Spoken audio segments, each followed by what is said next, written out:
నమస్తే, welcome to I dream social spotlight with కవిత.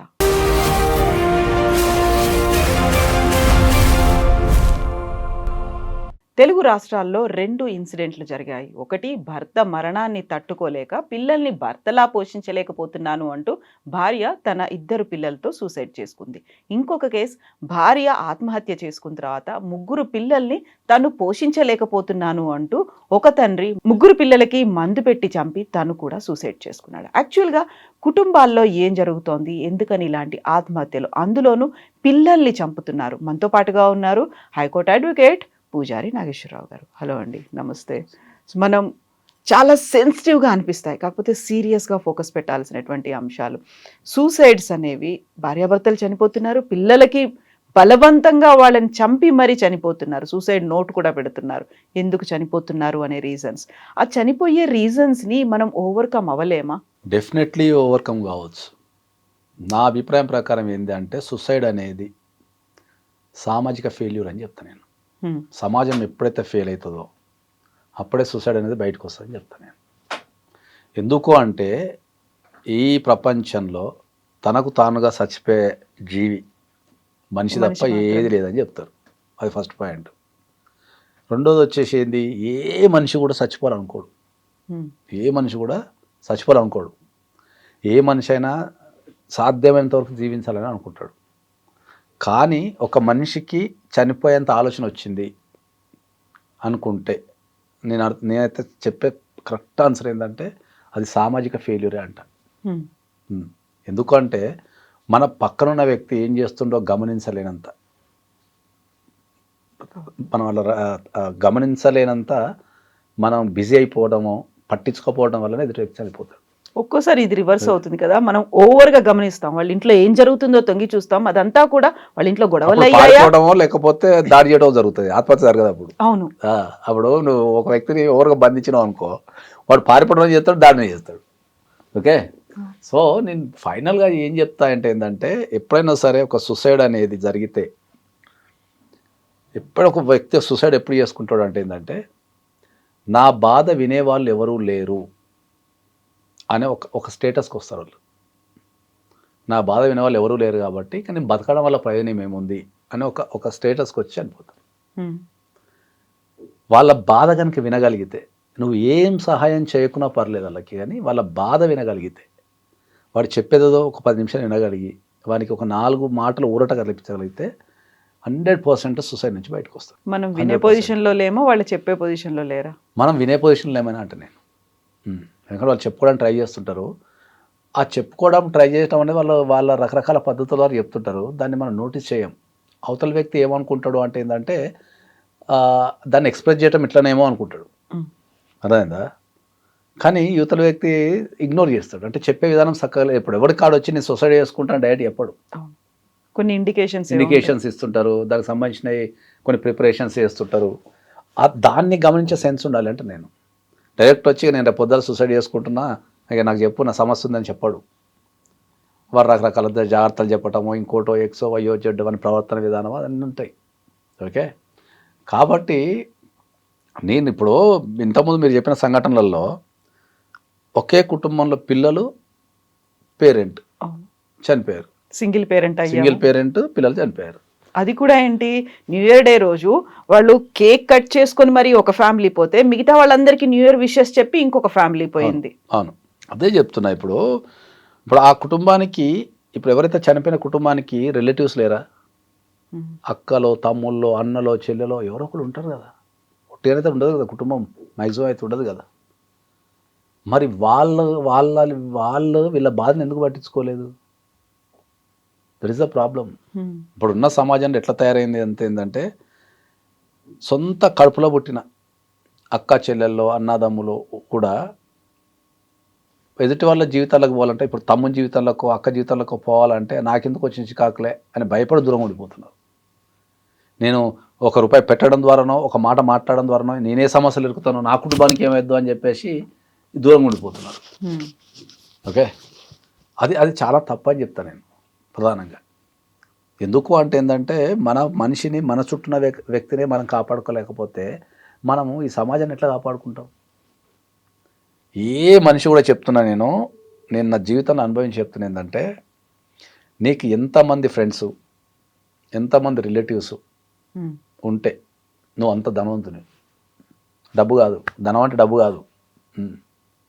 నీకు ఒక 1000 మంది నీ వెనక నిలబడ్డారు అనుకుందాం, నీకు పరిచయం ఉండి నీకు మంచి ఫ్రెండ్స్ లేకపోతే ఒక మంచి రిలేటివ్స్ 1000 మంది ఉన్నారు అనుకో, నీ అంత ధనవంతుడు ఇవ్వలేడు. అదే నా ధైర్యం, నా బలగం అని చెప్పుకోవచ్చు. ఎందుకంటే ఒక కష్టం వచ్చినప్పుడు నువ్వు 1000 మందికి చెప్తే కనీసం దాంట్లో ఒక 1% రెస్పాండ్ అయినా అంటే 10 మంది రెస్పాండ్ అవుతారు. 1000 మందిలో 10 మంది రెస్పాండ్ అయితే చాలు నీ జీవితం. ఇంకా నీకున్నదే 10 మంది అనుకో, ఆ 10 మందిలో నీకు ఎవరు రెస్పాండ్ అవుతాడు? ఆ ఉన్న ఒక్కటి రెస్పాండ్ అయినా వాడి బిజీలో వాడు ఉంటాడు. కాకపోతే ఇలాంటి సిచ్యువేషన్లో ప్రతి దాంట్లో కూడా అక్కడ డబ్బు లేదనో, పోషించుకోలేకపోతున్నామనేమో, లేకుంటే అప్పులు ఉన్నాయనేమో, ప్రతిదీ ఆర్థికంగా ఉన్నటువంటి ఆ కష్టాలే కనిపిస్తుంటాయి కదా అక్కడ. సార్ ఇప్పుడు నేను చెప్పేది ఏంటి అంటే డబ్బు ఉన్నోడైనా డబ్బు లేనోడైనా మనిషి జీవితానికి 3 పూటలు తిండే కావాలా. ఉండటానికి ఒక ఇల్లు, తినడానికి తిండి, కప్పుకోవడానికి బట్ట, ఇవే కావాలా. ఎందుకంటే నేను దాన్ని ప్రాక్టికల్గా అనుభవించి నేను చూసి చెప్తున్నా. ఇప్పుడు నేను డబ్బు లేనప్పుడు గడిపినా, ఇప్పుడు నాకు దగ్గర డబ్బు ఉన్నది, నేను ప్రపంచంలో ఏదైనా చేయగలుగుతా. నా జీవితంలో ఏ మార్పు రాలే. డబ్బు లేనప్పుడు నేను ఏమనుకున్నా అంటే డబ్బు ఉంటే మస్తు ఉంటుంది జీవితం అనుకున్నాను. డబ్బు ఉంటే అన్ని చేయొచ్చాను, డబ్బు ఉంటే అది చేయొచ్చాను అనుకున్నా. కానీ డబ్బు వచ్చిన తర్వాత కూడా నా జీవితంలో ఏ మార్పు రాలే. తినే తిండిలో, వేసుకునే బట్టలో క్వాలిటీ మారింది తప్ప మిగతాది ఎక్కడ కూడా మార్పు రాలే. ఇంకా డబ్బు వచ్చిన తర్వాతనే డబ్బుతో ఏం సాధించలేము, కావాల్సింది జనాలు కదా అనే ఆలోచన వచ్చింది తప్ప డబ్బుతో ఏదైనా చేసుకుంటా ఏమి లేదు. ఒక మంచి మాట, ఒక వ్యక్తికి చేసే సాయమే మన జీవితాన్ని కాపాడుతుంది తప్ప డబ్బుతో ఏది కూడా సాధించలేదు. అది ఎవరైనా అంతే. కాబట్టి సమాజపు ధోరణి ఎట్లుంది అంటే, వాస్తవానికి మీరు చెప్పింది 100% కరెక్ట్. ఏంటంటే సమాజంలో ఎట్లా తయారైంది ఏంటంటే డబ్బుతోనే అన్నీ, డబ్బుతోనే సుఖము, డబ్బు ఉంటేనే అన్నీ, డబ్బు ఉంటేనే గౌరవము, డబ్బు ఉంటేనే చదువులు, డబ్బు ఉంటేనే తిండి, డబ్బు ఉంటేనే హోదా, అంటే డబ్బుతోనే అన్నీ చేయొచ్చు అనేది బాగా బలంగా నాటకపోయింది. అందులో మానవ సంబంధాలు నాటకపోయిన తర్వాత కూడా జనాలకు, పుట్టిన పిల్లలకు కూడా ఇంజెక్షన్స్ అవే ఇచ్చేస్తున్నారు. డబ్బు అనే ఇంజెక్షన్నే ఇస్తున్నారు. ఎందుకు అంటే ఏంటంటే ఇప్పుడు నేను పొద్దున్న లేచి ఎటన్నా వాకింగ్ పోతాను అనుకో, ఎటన్నా ఊరు పోతుంటాను 4 గంటలకు, చలికి లేచి ఇంత బ్యాగులు వేసుకొని ట్యూషన్లు పోతున్నారు. ఐఐటి ట్యూషన్లు లేకపోతే ఆ ట్యూషన్ 4 గంటలకు. వాని ఏజ్ ఉంటుంది, 4వ తరగతి చదువుతుంటాడు, వాడు పొద్దున్న లేచి పోతుంటాడు.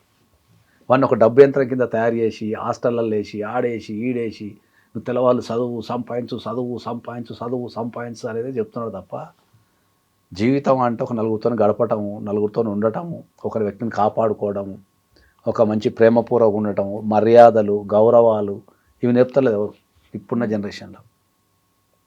ఎవరు నేర్పుతలేరు. అందరు ఏం చెప్తారు, ఫారిన్ కంట్రీస్లో ఎవరి దగ్గర సేవింగ్స్ ఉండవు. ఓకే, ఎవరి దగ్గర సేవింగ్స్ ఉండవు, తక్కువ సేవింగ్స్ ఉంటాయి.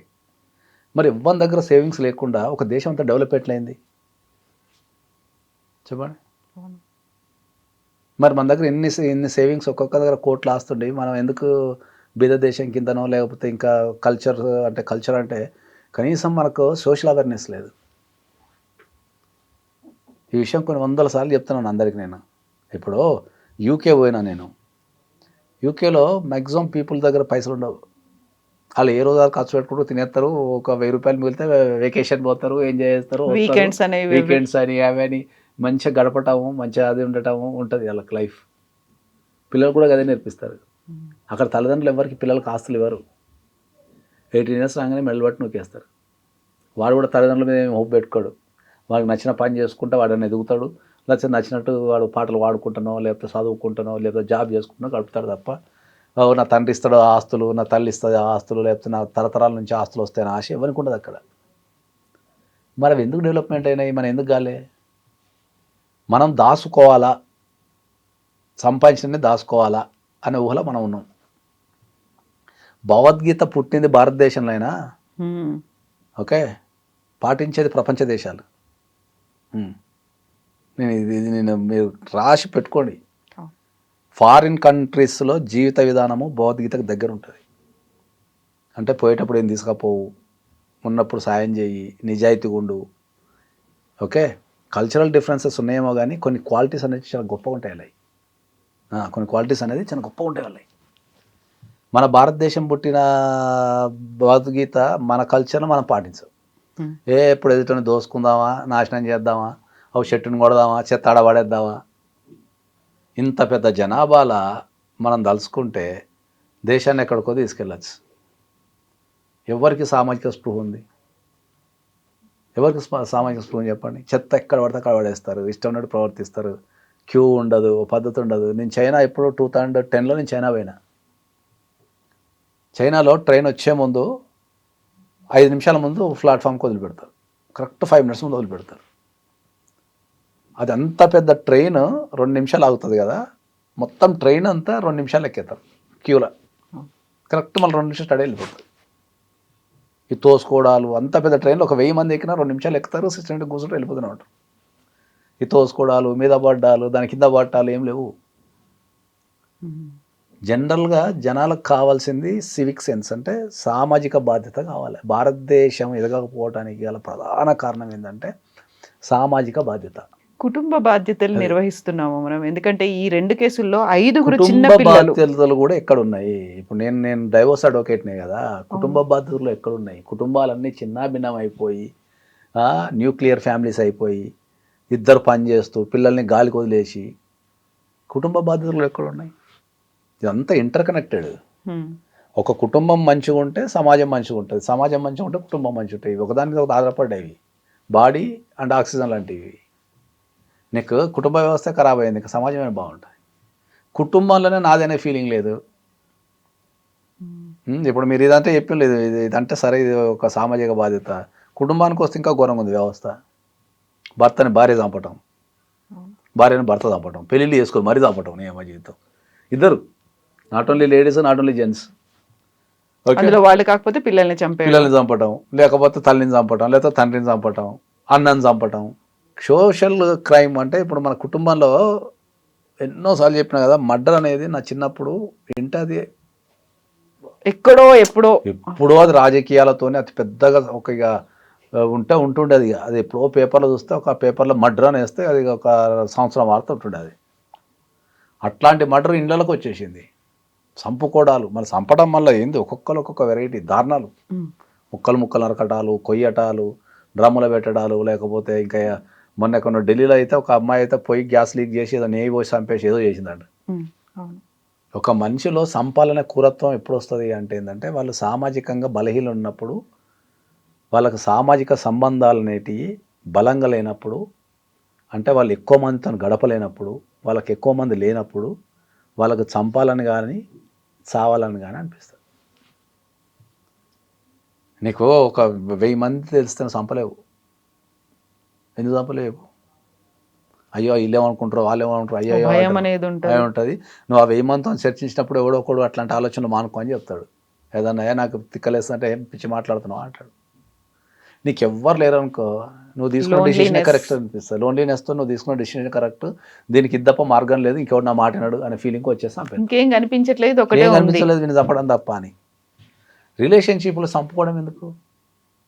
ఈ చిన్న లాజిక్ మిస్ అవుతుంది ప్రపంచం. అసలు చిన్న లాజిక్ మిస్ అవుతుంది. నీకు ఒక వ్యక్తితో పడలేదు అనుకుందాం, రాత్రి బట్టలు చదువుకొని పారిపోరాడు, బతకలేవా? ఇప్పుడు జైల్లో బతికే బదులు నువ్వు ఒక వ్యక్తిని చంపి సమాజం ముంగట ఒక దోషిగా ముద్రించబడి ఆ జైల్లో చిప్పకూడు తిని, ఆ 4 గోడల మధ్యలో ఉండి చిప్పకూడు తిని జీవితాంతం కుమిలిపోయే బదులు ఒక వ్యక్తినితో నువ్వు కలిసి బతకలేనప్పుడు ఓ బట్ట చదువుకొని రాత్రి ఒక దేశం పోతే, దేశం అంటే ఐ మీన్ మహారాష్ట్రనో పంజాబ్ గుజరాత్ ఎడుకోపోతే 3 పూటలు తిండి పెట్టరా? ఎడబోయి పని చేసుకున్న 3 పూటలు తిండి పెడతారు కదా.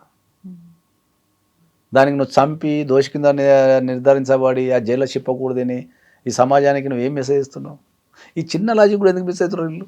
ఓ పోలీస్ వ్యవస్థ ఉంది, ఓ కోర్టు ఉంది, సమాజం ఉంది, వీటన్నిటిని కాదని చెప్పేసి నువ్వు చావటానికో చంపటానికో ఎందుకు సిద్ధపడుతున్నావు? ఎందుకు సిద్ధపడుతున్నావు అంటే సమాజమే ఫెయిల్ అయింది.